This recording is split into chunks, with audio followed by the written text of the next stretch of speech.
কেউ নেই, তোমার পরেও কেউ থাকবে না, তুমিও থাকবে না। তারা কারো কাছে গিয়েছে? তারা কার কাছে গিয়েছে? আচ্ছা, আল্লাহ কিন্তু এই যে আল্লাহর কাছে নিয়ে যায়, এখানে একটা কারণ আছে। আল্লাহ বলছেন যে ফাযাক্কির, ও মুহাম্মদ ইবনে আব্দুল্লাহ সাল্লাল্লাহু ফাযাক্কির, এদেরকে আপনি উপদেশ দিন। ইন্নাকা আনতা মুযাক্কির, অতএব আপনি একজন উপদেশদাতা মাত্র। লাস্তা আলাইহিম বিমুসাইতির, আপনি এদের কারো কর্ম নিয়ন্ত্রক নন। ইল্লা মান তাওয়াল্লা ওয়া কাফার, অতঃপর যে মুখ ফিরিয়ে নিল সত্য থেকে। ফায়ুআযিবুহুল্লাহুল আযাবাল আকবার, যে সত্য থেকে মুখ ফিরিয়ে নিল, যে আল্লাহর আদেশ থেকে নিজেকে পিছিয়ে নিল, যে আল্লাহর আদেশ থেকে নিজেকে অবাধ্য করলো, ফায়ুআযিবুহুল্লাহুল আযাবাল আকবার, আল্লাহ তাকে কঠোর দণ্ডে দণ্ডিত করবেন। কিভাবে? ইন্না ইলাইনা ইয়াবাহুম, নিশ্চয় এদের প্রত্যাবর্তন আল্লাহর দিকে। সুম্মা ইন্না আলাইনা হিসাবাহুম, অতঃপর এদের সবার হিসাব কার কাছে? ইত্তাকিল্লাহ, ইয়া নাস, আল্লাহকে ভয় করো, ইয়া নাস, আল্লাহকে ভয় করো। তোমার এই হাত যা দিয়ে তুমি অন্যায় করো, তার রব দিয়েছে বলেই তো ছুতে পারো। রব যদি এটা না দিত, তার তোমার একটা বস যদি বলো চা নিয়ে আসো, তুমি নিয়ে আসো। যদি বলো যে মগটা নিয়ে আসো, নিয়ে আসো। অফিসটা ঝাড়ু দাও, তুমি দাও। গ্লাসটা বন্ধ করো, এসিটা লাগাও, গাড়ির দরজাটা খুলে ফেলো, আমার মালগুলো বাসায় দিয়ে আসো। হ্যাঁ শোনো, কালকে 9টা উপস্থিত থাকবা। এটা করি কিনা আমরা? সামান্য 20,000 টাকা বেতন দেয়। কতটুকু? 20,000 টাকা বেতন। অথচ রব তোমাকে নিঃশ্বাস দিয়েছে, দিয়েছে 60টা বছরের জীবন। সুবহানাল্লাহ। বলো বলো, তুমি একটা সেকেন্ড কিনতে পারবে? 60 বছর দিয়েছে। ওই রব বলেছে সলাতে আসো, তুমি আসো না। বলেছে যাকাত দাও, তুমি দাও না। বলেছে নম্র থাকো, তুমি থাকো না। বলেছে ভদ্র থাকো, তুমি থাকো না।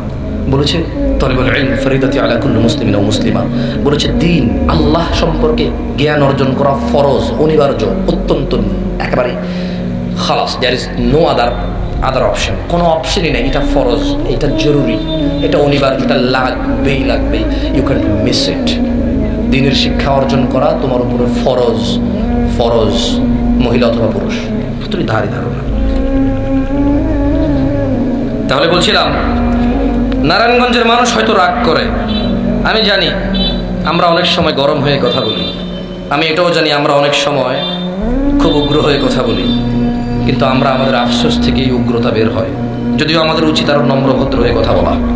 আমরা চেষ্টা করি, কিন্তু আমাদের দুঃখে কলিজা ফেটে যায়।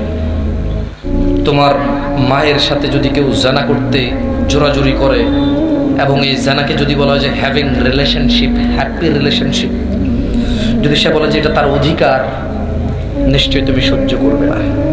আমাদেরও সহ্য হয় না যখন তোমরা ডাব নারিকেলকে আমার আল্লাহর সাথে সমকক্ষ করো।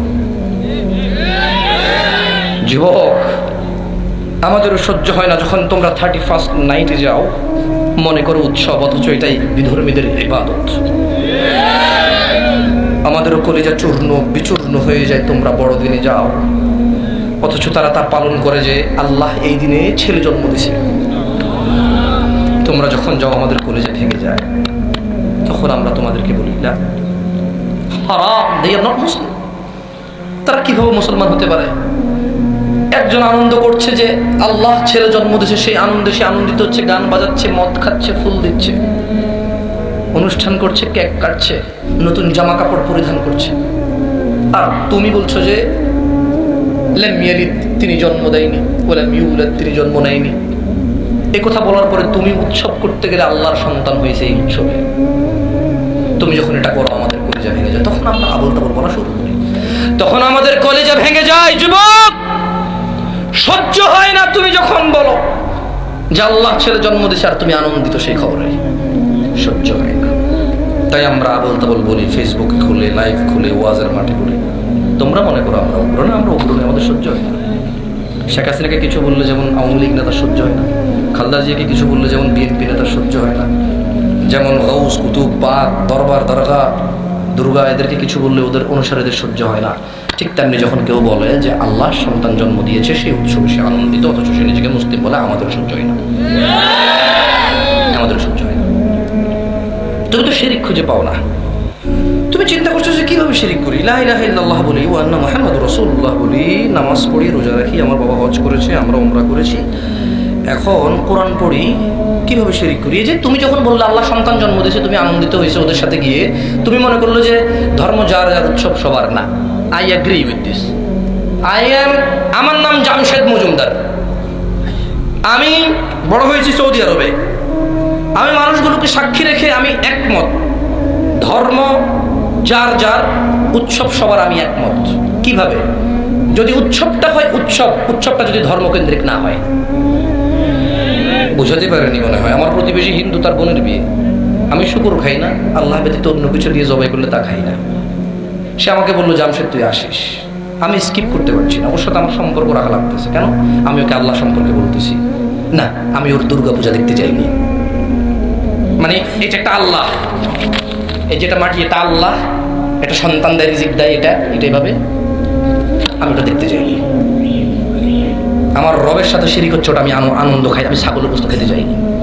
ও আমার বন্ধু, আমার প্রতিবেশী, ওর হক আছে আমার উপর, আমার হক আছে। ও আমাকে দেখে বলে জামশেদ কেমন আছিস? হ্যাঁ দোস্ত ভালো আছে, তোর কি খবর? ভালো। বলো যে আমার বোনের তো বিয়ে, তোরা আমাদের প্রতিবেশী, আমরা একা এখানে 5-7টা পরিবার, তোরা সহকারে যদি না থাকিস কী হবে, কী হবে, আসিস। আমি বললাম যে ঠিক আছে, চেষ্টা করি। আমি যাইনি, হয়তো কোনো কারণবশত আমার অন্য কোনো কাজ ছিল, আমার যাওয়ার ইচ্ছা ছিল, যাইনি। ও আমার জন্য মুড়ি পাঠালো, চিড়া পাঠালো আমার ঘরে। আমি বলবো না যে ফেরত নিয়ে যাও, আমি এটা গ্রহণ করবো। মুড়ি চিড়া আল্লাহ আমার জন্য হালাল করছে, এটা কেউ হারাম করতে পারবে না। এটা কে হালাল করছে আমার জন্য? অ্যাজ এ প্রতিবেশী আমি সেটা নিলাম, কিন্তু আমি যাইনি। আমার মানে আল্লাহ যিনি আরশে আযীমের উপর সমাসীন, মানে এভাবে মাটি দিয়ে কেউ, গরু দিয়ে, ছাগল দিয়ে কেউ বললো, এটাকে শ্রদ্ধা করলো, আমি ওখানে দেখতে গেলাম ছাগলের গোশত খাইতে, আমি ওরকম মুসলিম হইনি। আমি টোটালি এগ্রি, ধর্ম যার যার, উৎসব সবার। পূজা এটা শুধু উৎসব নয়, এটা ধর্মীয় উৎসব। এটা কি উৎসব? বড়দিন এটা শুধু উৎসব নয়, এটা ধর্মীয় উৎসব। 31st নাইট এটা শুধু উৎসব নয়, এটা ধর্মীয় উৎসব। আমি বুঝাতে পারি না। যেমন আমার জুমা কি শুধু ইবাদত নাকি আনন্দের ইবাদত? কোরবানি কি শুধু ইবাদত নাকি আনন্দের ইবাদত?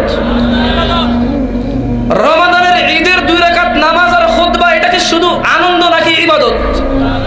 আমার ঈদ যদি শুধু আনন্দ না হয় ইবাদত হয়, আমার কোরবানি যদি শুধু গোশত খাওয়া না হয় ইবাদত হয়, আমার জুমা চতুর্দিক থেকে ছুটি, মানুষের মনে হয় একটা ছুটি, সুবহানাল্লাহ।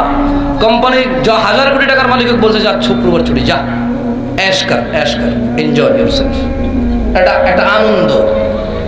শুক্রবার এই 2 রাকাত নামাজকে কেন্দ্র করে আমি গোসল করি, নখ কাটি, পরিষ্কার হই, আতর দেই, নতুন পাঞ্জাবি গায়ে দেই, নতুন একজন হুজুরকে ডেকে নিয়ে আসি, মুসল্লা নিয়ে ছোট ছোট বাচ্চাকে নিয়ে আমি মসজিদে যাই আনন্দের সাথে। এটা কি আনন্দ নাকি ইবাদত? এটা কি? এটা কি? তাহলে ইটস নট মানে এটা কোনো অনুষ্ঠান না, এটা হচ্ছে ধর্মীয় অনুষ্ঠান। কি আজকের এই মাহফিল, এটা কি আনন্দের বিষয় নয়? এটা কি শুধু অনুষ্ঠান নাকি ধর্মীয় অনুষ্ঠান? কি অনুষ্ঠান?